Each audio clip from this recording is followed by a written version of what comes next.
আবৃত্তি নাবিলা এবং তয়িফ, আর আমিও এখানে অংশগ্রহণ করছি। আজ নাজনীল মোহন অঞ্জনার লেখা মাটি কবিতাটি আপনাদের সবার সামনে আমরা পরিবেশন করব।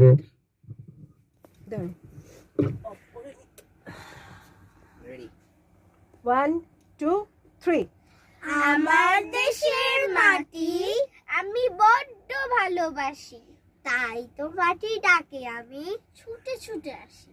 এই মাটিতে মিশে আছে ভাইয়া আমার কত, আরো আছে মামুনিরা আপুমনি শত। মায়ের বুকে পরম সুখে ঘুমিয়ে যখন থাকি, এই মাটি নিয়ে অনেক রঙের স্বপ্নে ছবি আঁকি। মাটি তোমায় কথা দিলাম, বেশি তোমায় ভালো, অনেক বড় হয়ে আমি করব জগৎ আলো।